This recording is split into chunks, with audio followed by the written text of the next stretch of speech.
Hi, guys. A very good evening to all our viewers on Moneycontrol. This is Markets Weekly, and I'm Karunya Rao, as always, bringing you the wrap on the markets, key events that transpired in the week gone by, and the important themes, trends, and sectors to watch out for in the next few weeks. Joining me today in conversation is Mr. Ajay Garg, the Managing Director at Equirus. Ajay, thank you so much for taking time out and talking to us today.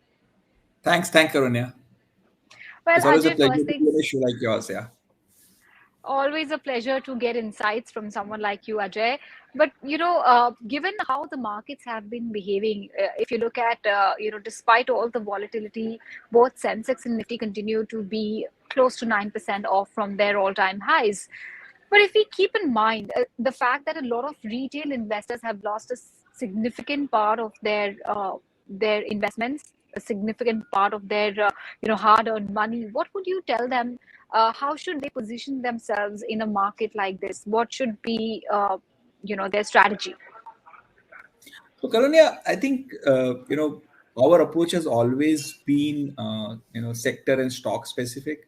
Uh, in this, even in the current last few months, if you notice, there will be certain stocks which have obviously gone down, or certain stocks which have gone up. So the advice which we are giving to most of our investors, and what we are also following in our PMS and other strategies which we employ, is that we are looking at business by business, which businesses will be weakened in the next few quarters and few years, and getting out of those businesses. And there are certain businesses which will become stronger, and we're getting into those businesses. I think that's the approach we're taking on in almost every situation we're doing here. So, for investors who are new to the market, should they be worried about what's happening? How should they deal with volatility in particular? So I think what we do advise to most investors when we are looking at wealth and those situation, obviously, you do investing in the market from a trading perspective and an investment perspective. We always advise most of our work which you do is around investment basis. So it's a function of how you allocate your capital.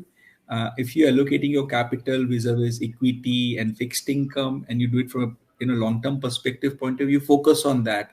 Markets will keep, there will be volatility in the market. There will be keep something, you'll see sometimes it going up, sometimes it's going down. But as long as you're consistent with your allocation, that's what you need to focus on, rather than worrying about volatility in the immediate and the near term, because you cannot necessarily time the bottoms and the tops in the market. A lot of our viewers are retail investors, and this show is dedicated to helping them understand what's happening in the markets better, and to help them navigate and empower them to be able to take the calls in a more informed way. If we look at one big event of the week gone by, it is the commentary coming in from central banks. Fed has already tightened its liquidity. We all got some clarity from the Bank of England as well. Just to put things in perspective, Ajay, can you tell our viewers how do central banks' commentaries impact markets, especially a market like ours, which is still a nascent market, an emerging market, as we all call it?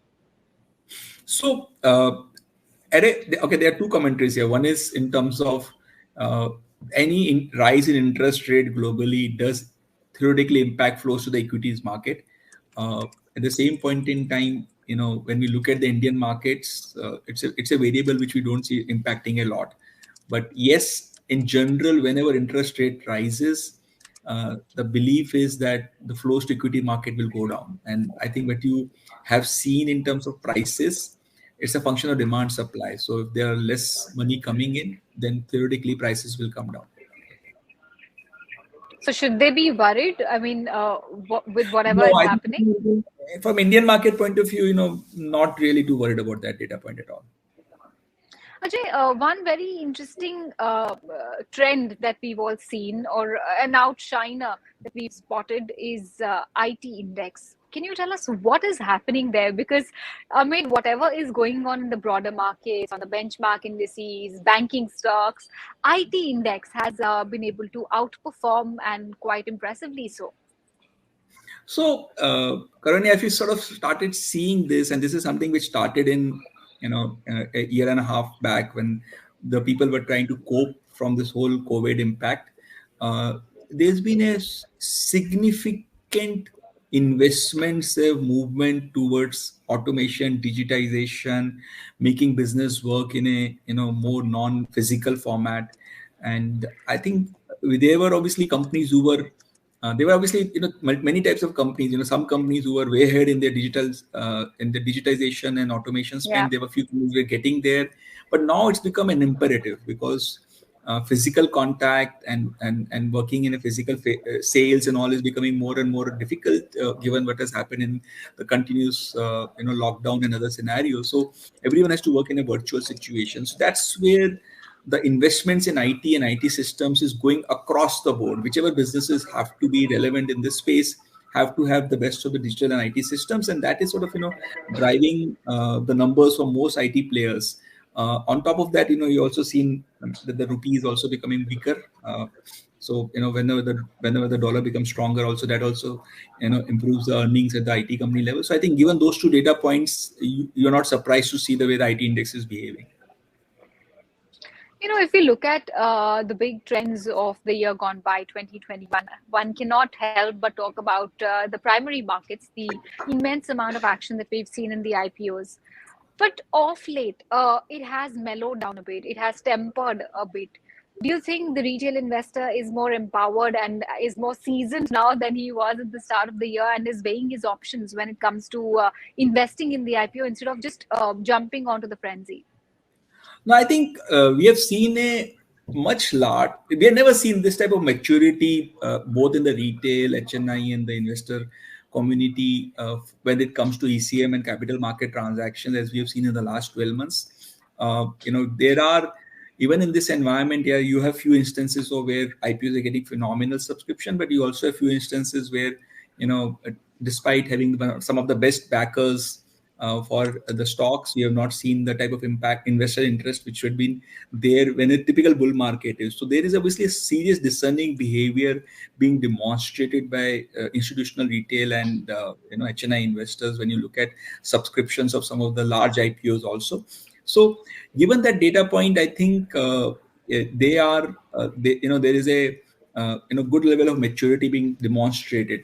At the same point of time, the type of companies that are coming in are also an unprecedented level of types of companies. So we have, last time when we saw such a bull market was in 2007, 2008, where you had everything and anything was getting sold. Since then, we have had muted capital market activities in small spurts. But one of the things which had happened in the last 12, 13 years has been that the private equity investment of close to 25, $30 billion every year has happened in building out the, what I call emerging growth sectors or, new age companies and all those data points. And if you sort of cumulatively look at those 12, 13 years of private equity investment, which has kept faith in the India growth story, we took up a cumulatively 350, $400 billion of private equity capital, which has made some very interesting companies out here.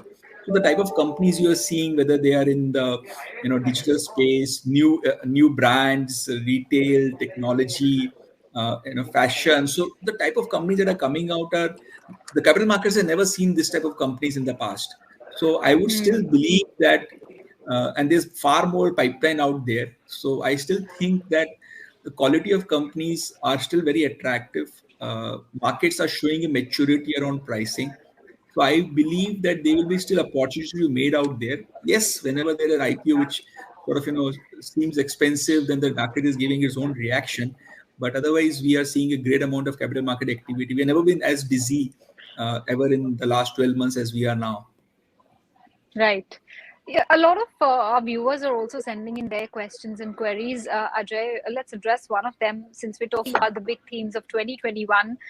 Metals definitely hogged a fair amount of limelight, and one of our viewers is asking your outlook on metal, whether it's steel, whether it's copper, refractory stocks, so on and so forth. What is Equirus's stance when it comes to the metal space? So we still continue to remain positive on that sector.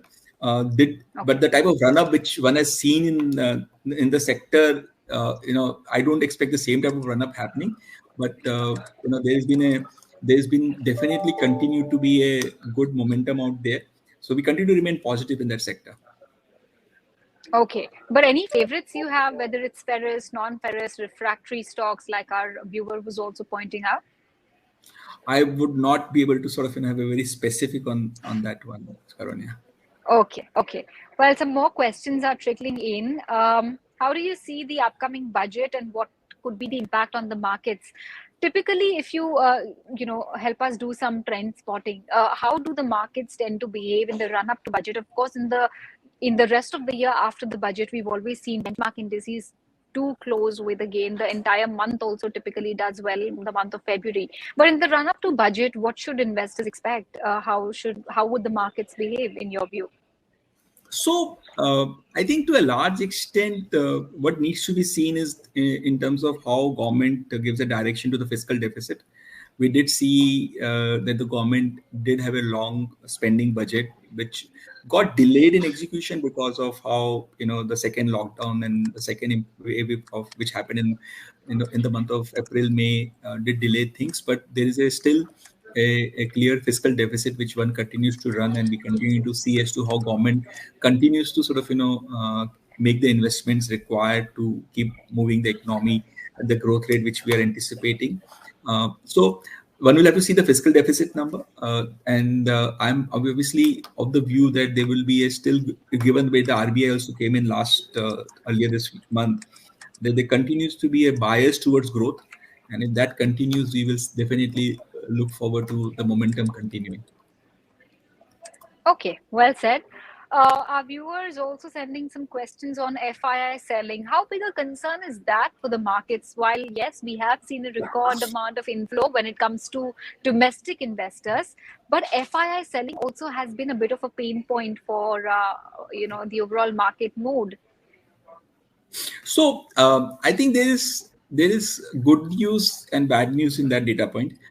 The bad news obviously is that the FII amount is coming down, but the good news is that if one looks at India's allocation, FII is obviously comes from a basket of Asia Pacific, and they have an allocation across various markets in Asia Pacific. So if you look at where the data was in August 20, you had China was at around 41-42% of the Asia Pacific market in FII's basket, and India was more like around 9%. Today, China is down to 31%, and India is around 17%. But yes, there has also been a given whatever has happened in China and the regulatory impetus, and you have seen concentrated policy action around some of those digital stocks and the US market reactions and all this stuff. So there has obviously been some reduction in allocation because of it. India has also got impacted. But India's allocation per se has improved dramatically in Asia Pacific. I think now it's almost a number two country ahead of Korea and Taiwan, which was not the case earlier on. So I think if I look at the FII data in this context, I think India's weight improving, and where India is poised today, I am sort of seeing much stronger flows in the next few years, specifically after LIC and around LIC, as India weight also improves dramatically and allocation comes back to the region.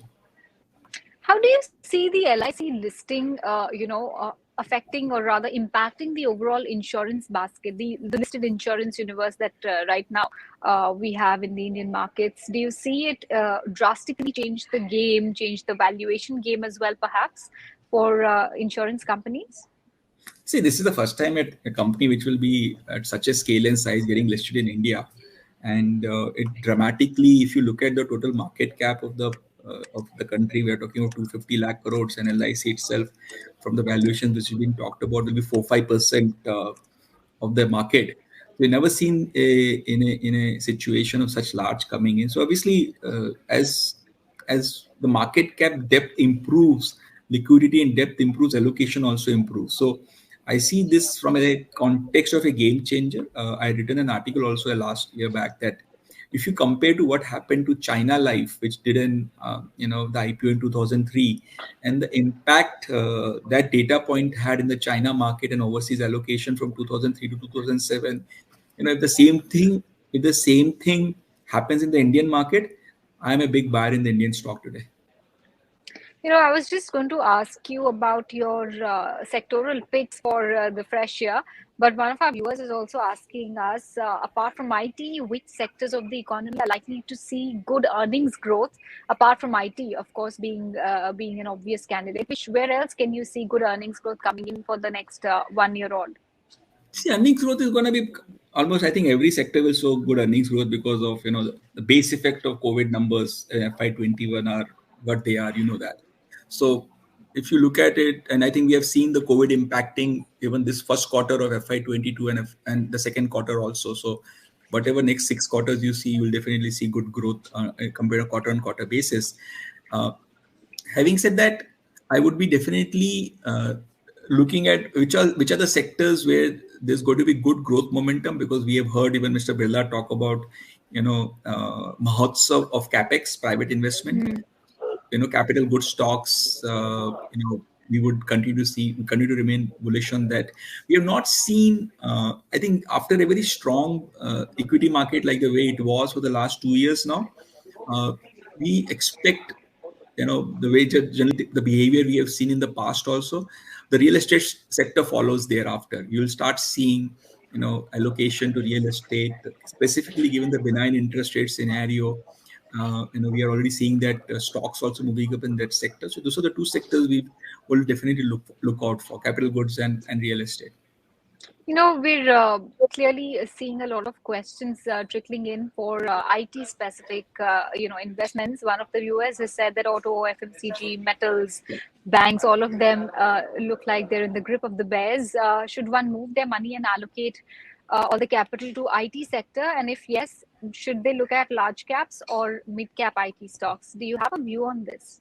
Is this a good So, time to reallocate your positions? so I personally feel that, that, see, there's one data point which I sort of discuss internally also a lot. Like before COVID, we were around 150 lakh crore market cap. Okay, today we are at 280 lakh crore, 290 lakh crore market cap, which is a 140 lakh crore market cap, improving in the last 2 years. 35% of that is held by retail HNI investors directly or through mutual funds. So that's a 40 lakh crore balance sheet improvement of your audience, and thereabout. That's a huge number in the context of the size of the economy. I think the consumption stocks also, which I think the data point being discussed is that there's a bear situation. I have still to see that ripple effect of that consumption to play out, and I'm very bullish on that segment also. Yes, there will be technical volatility, but I'm not going to rush into changing allocations based on the data points right now. Okay, fair point. Fair point. But what about sectors that you still think are yet to come out of the woods, which perhaps are a no-no for you at this point, or for perhaps for the next few months, that investors should also be a bit wary of or a bit cautious of? Again, sectors which have run up far ahead means, like, you have seen chemicals do very well over the last so many years. So now we'll obviously wait for the multiples to be reasonable. So I look at those sectors from that perspective. Rest everywhere else, I'm sort of I don't have a view negative on anything which I talked about. I think Ajay, it's more about relative price to where the earnings could be. Yeah. we get a lot of queries from our investors about what they should do now, because a month back the queries were on the lines of whether we should book profits, but now the tone has changed, the narrative and the questions have changed. So now it's more on the lines of how do we protect our profits or cap our losses. A large chunk of these investors obviously are the ones who entered the markets last year or fairly recently. So what will be your advice to them? How should they what should they do right now? See, it's very difficult. Again, it's sort of the advice which you always keep getting. It's very difficult to time the market. Uh, when we had the weakest market was March 20, but nobody could anticipate the rally. And by the time people anticipate the rally, the stocks had all gone up. By June, July, August, when people started participating, the market stocks have gone up. So the advice has always been time in the market rather than timing the market. Stick to your allocation. which should be a proportion of equity and fixed income depending upon your age profile. You keep varying whether you are 50-50, 65-35, depending upon that's the situation, and you stick to the allocation and remain there, rather than trying to sort of at every news and data point try to figure out whether we get the best timing. Is a general advice I would give, and that's what I follow personally. So for 2022, what are some risks and some developments perhaps that you will be watching out for, or even themes that you will be watching out for closely from an investment standpoint? So I think clearly India obviously has a large country, and you have a lot of data points which keeps coming in. So some of it would be in terms of how we deal with inflation, how we deal with the subsequent impact of that one, how fiscal deficit gets played out. We also have seen a lot of aggression across the border, and we would obviously want to keep watching that too, in terms of seeing whether it escalates at any given level. Those are the two risks I look from a domestic perspective, and globally, what you highlighted in terms of whether the tapering off effect, which is I think every Western country is talking about, is it orderly, or it will be sort of cause more impact of volatility. So I think those are the 2-3 data points one will look at. Okay. Do you or your team have a target that you'd like to share for 2022? What will be the level to watch out for benchmark? So I personally don't see the benchmarks going up a lot. It will be range bound, because as the valuation's already gone up and earnings catches up, so there'll be a little bit of multiple tapering off, but prices may remain pretty much the same level. But yeah, our team very rarely looks at the benchmark. We are very focused on bottoms up stock picking. Yeah. Okay, perfect. On that note, Ajay, I'd like to thank you once again for taking time out talking to us and for addressing our viewers' questions and concerns and queries as well. We wish you all a very happy and prosperous new year from all of us at Moneycontrol. Thanks, Karunya, and thanks for having me on the show.